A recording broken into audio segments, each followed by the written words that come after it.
sacrifié la leen pare joxe ngir dëkk bi lu ñu soxla mooy stabilité mën a doxal développement parce que développement mën a wax développement sans stabilité sans paix sociale sans cohésion nationale. développement yooyu mooy yu considéré ñu bàyyi la nga annoncé ministre. alors mi ngi noonu ministre yi daal dinañuy teew le ministre de l'intérieur mu ngi noonu maître Bamba Cissé bi nga xamante ni mu ngi noonu di dugg si gis nañu le ministre de la justice di Yacine Fall Olivier Boucal ministre du travail Moustapha Ndiack Sarré mu ngi noonu moom itamit di dugg si Albourakh mu mel ni daanaka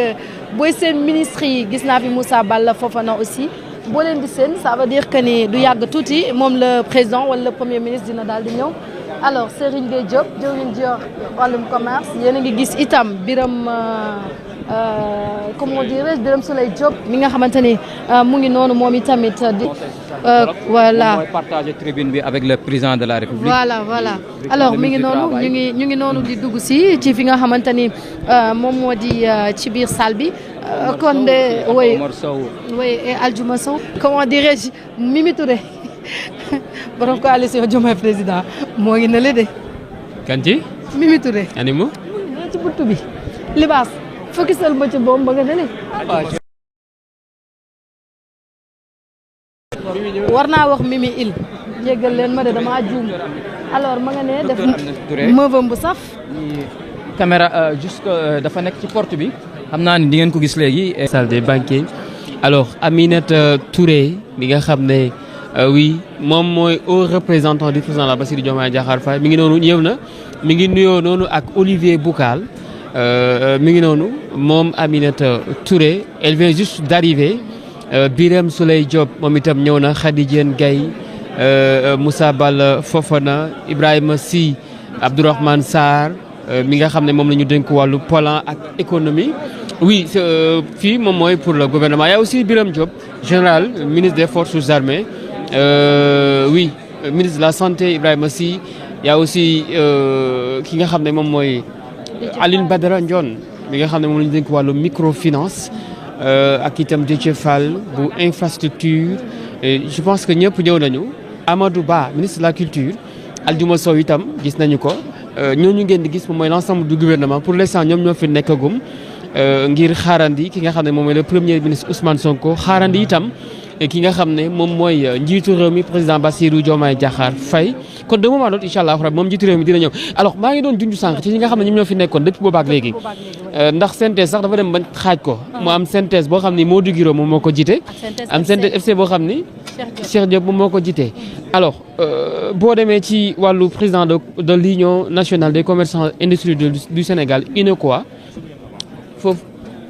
foofu Moustapha Lo moom moo ko daal di jiite en tout cas jàppal ni daal ñi fi nekkoon boobu ba léegi bien avant ñun ñi juddu ñoom ñoo fi nekk ba léegi ñoom ñooy doxal ñu xaarandi rek peut-être. oui tout à fait. chaise yi nga xam ne moom moo des yëpp dañ ko. kon donc mbokk yi mi ngi noonu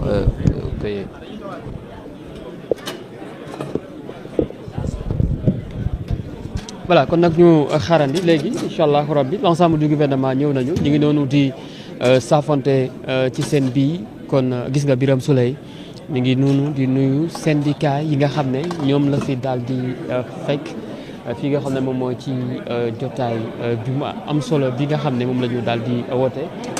kon nag du yàgg léegi jiitu réew mi voilà alors gis nañu ki nga xamante ni moo di Ndiack Sarré dafa mel ni le premier ministre Ousmane Sonko moom mooy dugg ci si salle bi nga xamante ni tey moom la ñuy xaar le président de la République comme ni ko Albourakh waxee yéen a ngi en direct ci Sunugal 24 en direct ci Sans Limites aussi waaye en direct ci Sénégal 7 donc ñu ngi fii ci palais de la République gis nañu Moustapha Ndiack Sarré daal dinay moom itamit dugg si dafa mel ni d'un moment à l'autre le premier ministre Ousmane Sonko mu ngi waaj a ñëw parce que nag yoon bi xàll nañ ko ba noppi alors mbokk internet yi may leen ni kër yu bëri ci le premier ministre Ousmane Sonko moom rek la soxla kër yi rouge ñu xam ne le premier ministre teew na fi dimbale leen ñu nag ci carton rouge yi parce que voilà donc mu ngi noonu le premier ministre mu ngi waaj a dugg si maximum de cœur maximum de partage mbokk internet yi partage leen live bi mu yëg ngeen may Ousmane Sonko ay cœur déjà les membres du gouvernement sont là comme niñ ko annoncé sànq dinañuy teew ci fi nga xamante ni moom moo di ci biir salle bi voilà donc mu ngi noonu libaas brakel ma ci bunt bi dafa mel ni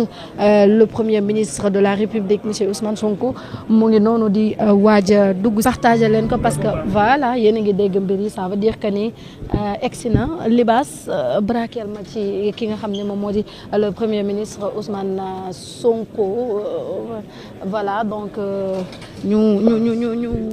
ànd ak moom mu daal di egsi ci fi nga xamante ni moom moo di ci biir cérémonie bi nga xamante ne dañ koy def ngir nag fexe nan la ñuy def ba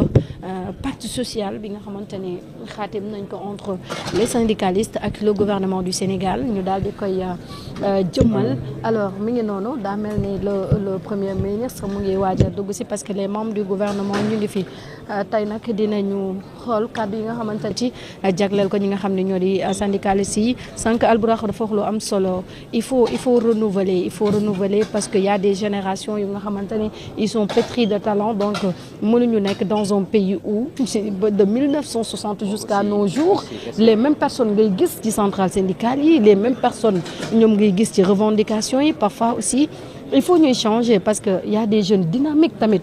ci dëkk ba ma juddoo ba tey Maodo Guiré moo nekk synthèse ba ma juddoo ba tey ñeneen ak ñeneen ku ci nekk ñoom ñoo fa nekk parfois il faut savoir quitter la table aussi dafa am solo mais mi ngi noonu daal c'est ça le malheur bi nga xamante ni moom moo xew ci Sénégal alors mi ngi noonu daanaka dégager nañu espace bi yëpp alors le premier egsi laal bëlëm bu saf-sap waaw yaa ko fa am de mu ngi noonu jël leen jàpp bi ñëw na barki yonent bi mu ngi noonu de Ousmane egsi na kon na kër yi daal laal na bëlaam bu saf sàpp waaw ñëpp jug nañu tey Mimi jug na de toogul de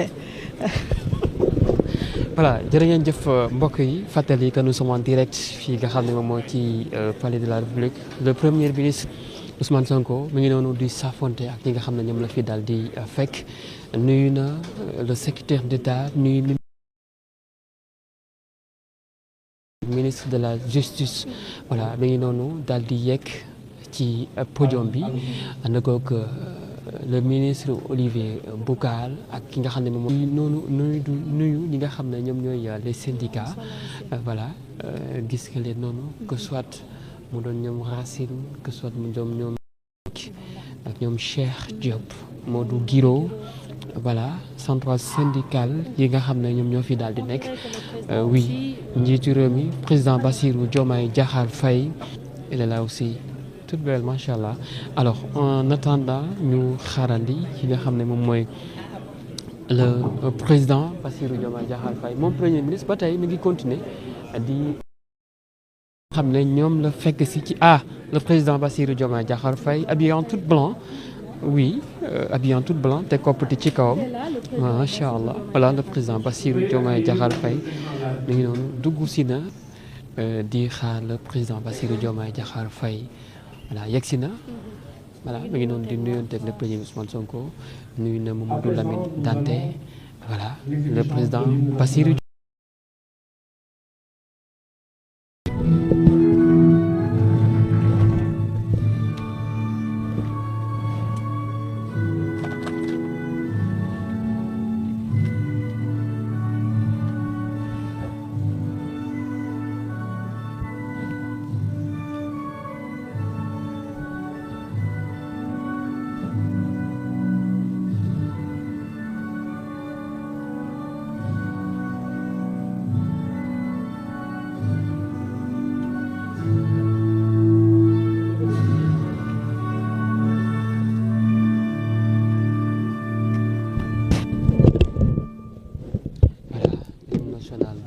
Sénégal kon nag d'un moment à l'autre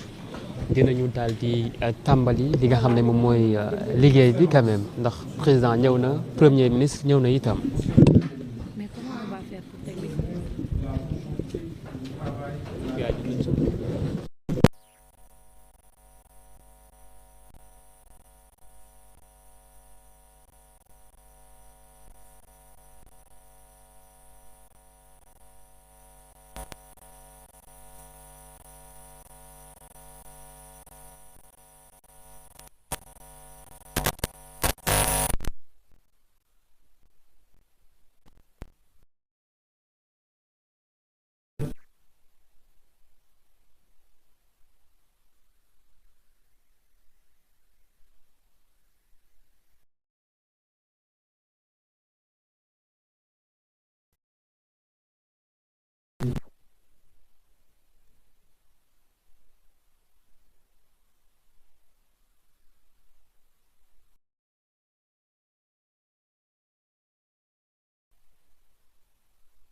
compétitive. Un an après sa signature, des réalisations tangibles ont été enregistrées grâce au dynamisme de cette Assemblée. Sont notamment disponibles le bilan de la première année du pacte, le rapport général sur le traitement des cahiers de doléances remis au chef de l'État le 1er mai 2025 et le rapport annuel des statistiques du travail. Ces rapports fournissent des informations précieuses. Le rapport général sur le traitement des cahiers de doléances rend compte du niveau des doléances syndicales de l'année 2025. Le rapport des statistiques du travail éclaire les dynamiques du marché du travail en 2025, notamment la situation de l'emploi et des déclarations d'établissement, la garantie des droits des travailleurs avec les chiffres des établissements contrôlés, l'état du dialogue social et de la gestion des relations professionnelles, ainsi que la protection syndicale et patronale n'est pas une simple formalité. Il constitue une méthode de gouvernance et un marqueur essentiel des relations entre partenaires. Les secrétaires généraux des organisations syndicales. Ensuite, il sera procédé à la remise symbolique des cahiers de doléances des centrales syndicales à M. le Président de la République. Les secrétaires généraux de toutes les centrales syndicales qui souhaitent remettre leur cahier de doléances au Président de la République sacrifieront à cette tradition. Et enfin, nous aurons l'honneur d'écouter le discours de son Excellence, M. Bassirou Diomaye Diakhar Faye, Président de la République. Avec votre permission, Monsieur le Président, nous allons entamer la première phase de notre cérémonie. Je rappelle que les 4 centrales syndicales les plus représentatives seront invitées à prendre la parole, en plus de M. Moustapha Cissé, qui est le secrétaire général du SYNPICS. Je rappelle que les orateurs ont 5 minutes pour faire leur discours. Je vous invite à vous tenir à ce temps qui vous est imparti. Sans plus tarder, nous allons inviter M. Moustapha Cissé, secrétaire général du SYNPICS, à venir dire son mot.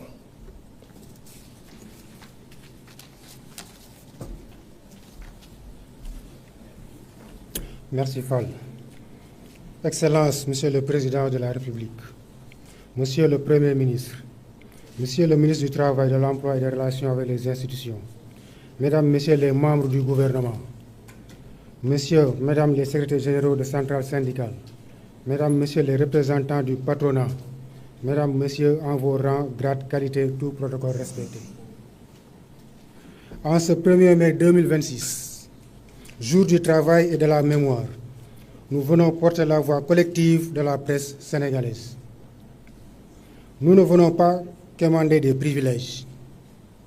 Nous venons rappeler des principes, la vérité, la dignité, la justice et le rôle irremplaçable d'une presse libre pour la vitalité de notre démocratie. Quand nos rédactions s'affaiblissent, c'est la